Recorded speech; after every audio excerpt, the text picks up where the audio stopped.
ചെങ്കോഴ ആരോപണത്തിൽ താങ്കളുടെ മകനെ ഇന്ന് ചോദ്യം ചെയ്തിട്ടുണ്ട്. ഇതിൽ എന്താണ്, ഇതിന് പിന്നിൽ എന്തെങ്കിലും ഗൂഢാലോചന? സ്വാഭാവികമായിട്ട് എന്തെങ്കിലും ഉണ്ടെങ്കിൽ അവനറിയാവുന്ന കാര്യം പറഞ്ഞിട്ടും ഉണ്ടാവും. അവനറിയാവുന്ന കാര്യങ്ങളൊക്കെ പറയും. എനിക്ക് മനസ്സായിട്ടുള്ളിടത്തോളം അവനൊരു ബാറിലും അംഗത്വവും ഇല്ല, അവനൊരു അതുമായിട്ട് ഷെയറും ഇല്ല, യാതൊരു ബന്ധവുമില്ല. അവൻ അവൻ്റേതായ പറയും. അവനൊരു IT രംഗത്തെ ഒരു മെക്കാനിക്കൽ എഞ്ചിനീയറാണ്. കേരള ഗാന്ധിജി യൂണിവേഴ്സിറ്റിയിൽ നിന്ന് ഗോൾഡ് മെഡലോടുകൂടി പാസ്സായ ഒരാളാണ്. അവൻ അവൻ്റേതായ നിലയിൽ പോവുകയാണ്. അത്രയേ ഉള്ളൂ കാര്യം. താങ്കൾ ഇതിലേക്ക് മനഃപൂർവ്വം വലിച്ചിഴക്കാൻ ശ്രമിക്കുകയാണെന്ന് തോന്നുന്നുണ്ട്. അതെന്ത് വേണമെങ്കിലും അവർ ചെയ്തോട്ടെ, എനിക്കതിനൊരു പ്രശ്നവുമില്ല.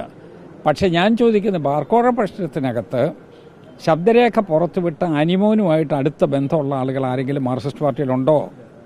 ഉണ്ടെങ്കിൽ അവർ തമ്മിൽ ചോദിച്ചാൽ പോരെ. എന്തിനാ നാട്ടുകാരെ എല്ലാം കൂടെ ഇട്ട് കുഴയ്ക്കുന്നത്? അതൊന്ന് ചോദിച്ചാൽ മാത്രം മതിയല്ലോ. അനിമോനാണല്ലോ പ്രശ്നം. അതിപ്പോൾ ആ ശബ്ദരേഖ പുറത്ത് വന്നതാണല്ലോ പ്രശ്നം. അപ്പോൾ അനിമോനുമായിട്ട് ഏറ്റവും അടുത്ത ബന്ധമുള്ള ആരെങ്കിലും ഉണ്ടോ എന്നൊന്ന് നോക്കട്ടെ CPM-നകത്ത്. അതായത് കോട്ടയം ജില്ലയിലാണോ ഉദ്ദേശിക്കുന്നത്, അതോ സംസ്ഥാനത്തിലാണോ? സംസ്ഥാനത്തൊന്നുമല്ല, ഇവിടെ തന്നെയുണ്ട്. അതായത് കോട്ടയം ജില്ലയിലുള്ള CPM-ന്റെ ഒരു പ്രമുഖ നേതാവ് ഈ ശബ്ദരേഖയ്ക്ക് പിന്നിലുണ്ട്. ശബ്ദരേഖയ്ക്കല്ല, അനിമോനുമായിട്ട് നല്ല അടുത്ത ബന്ധമുണ്ട്, ക്ലോസ് റിലേഷൻ ഉണ്ട്. എന്നൊന്നും ഞാൻ പറയുന്നില്ല, അത് അവർ തീരുമാനിച്ചോട്ടെ.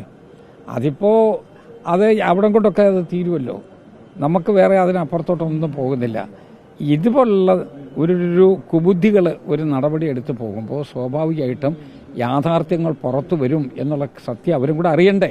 അല്ല, താങ്കൾ എന്തായാലും താങ്കളുടെ മകനെ ഇതിലേക്ക് വലിച്ചിഴച്ചു കഴിഞ്ഞു. ആ സ്ഥിതിക്ക് ആ നേതാവിന്റെ പേര് പറയാൻ താങ്കൾക്ക് ഉത്തരവാദിത്വം ഉണ്ടോ?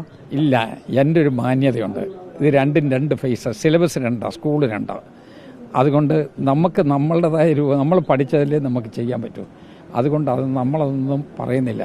പക്ഷേ CPM പറയണം, CPM ഇതിനെക്കുറിച്ച് പറയണം. അങ്ങനെ ഒരു ബന്ധം ക്ലോസ് ആയിട്ട് റിലേഷനുള്ള ആളുകൾ ആരെങ്കിലും CPM-ന്റെ പ്രധാനപ്പെട്ട നേതാക്കന്മാരുണ്ടോ അനിമോനുമായിട്ട് ബന്ധപ്പെട്ടത്? ഈ കോട്ടയത്തുള്ള പ്രധാനപ്പെട്ട നേതാക്കൾ എന്ന് പറയുന്നത് ഒന്ന് മന്ത്രി VN വാസവനാണ്. അദ്ദേഹത്തിന്റെ പേരാണോ താങ്കൾ ഉന്നയിക്കുന്നത്, അതോ പിന്നെയുള്ളത് അഡ്വക്കേറ്റ് അനിൽകുമാറാണ്? ഇതിൽ ആരെയാണ് താങ്കൾ ഉദ്ദേശിക്കുന്നത്? ഞാൻ വാസവനെ കുറിച്ച് ഇതുവരെ പറഞ്ഞില്ലല്ലോ, പിന്നെ എന്തിനാ എന്നെ കൊണ്ട് പറയിപ്പിക്കാൻ ശ്രമിക്കുന്നത്? എന്തായാലും താങ്കളെയും കുടുംബത്തെ ഇതിലേക്ക് വലിച്ചഴിച്ചു കഴിഞ്ഞു. അപ്പോൾ അങ്ങനെയാണെങ്കിൽ മറുപടിയും അങ്ങനെ തന്നെ കൊടുക്കണ്ടേ? ഇല്ല, അതാ ഞാൻ പറഞ്ഞത്. ഞങ്ങൾ പഠിച്ച സിലബസ് രണ്ടും രണ്ടാണ്. ഞങ്ങൾ എത്ര വിഷമം വന്നാലും ശരി, ഞങ്ങൾ മാന്യത വിട്ട് പെരുമാറുന്ന പ്രശ്നമില്ല. നമുക്കൊരു ലക്ഷ്മണ രേഖയുണ്ട്, അത് വിട്ട് ഞങ്ങൾ പോകുകയില്ല.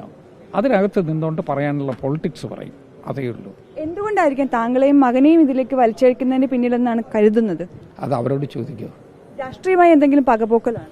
അല്ല, അവരോട് ചോദിച്ചേക്കൂ. എന്താണ് അവരുടെ ലക്ഷ്യം, എന്താ പണി, എന്തിനാ ഈ ഒപ്പിക്കുന്നത് എന്ന് വേണമെങ്കിൽ അവരോട് ചോദിച്ചോ. വീട്ടില്ല, ആഫീസ് വീട്ടിൽ വന്നിട്ട് ചുക്കുവെള്ളം കൊടുത്തു വിട്ടാണ്. ആഫീസിൽ അത് ഞാനുണ്ടായില്ല. അതെ, പ്രതിഷേധത്തിനുള്ള വലിയ ആളൊന്നുമില്ല. എന്തെങ്കിലും നിയമ നടപടിയോ അങ്ങനെ എന്തെങ്കിലും ഉണ്ടോ, അത് രാഷ്ട്രീയമായി തന്നെ നേരിടാനാണ്? നോക്കാം, വെയിറ്റ് ആൻഡ് സീ. നമുക്ക് സ്വാഭാവികമായിട്ട് രണ്ട് ഓപ്ഷൻ ഉണ്ടല്ലോ, പൊളിറ്റിക്കലായിട്ടുമുണ്ട്, നിയമപരമായിട്ടുണ്ട്. വെയിറ്റ് ആൻഡ് സീ എന്താണെന്നുള്ളൊരു റിയാക്ഷനിലെ പുറത്ത് അവരുടെ ആക്ഷൻ എന്താണെന്നറിയട്ടെ. അപ്പോൾ റിയാക്ഷൻ സ്വാഭാവികമായിട്ടുണ്ടോ.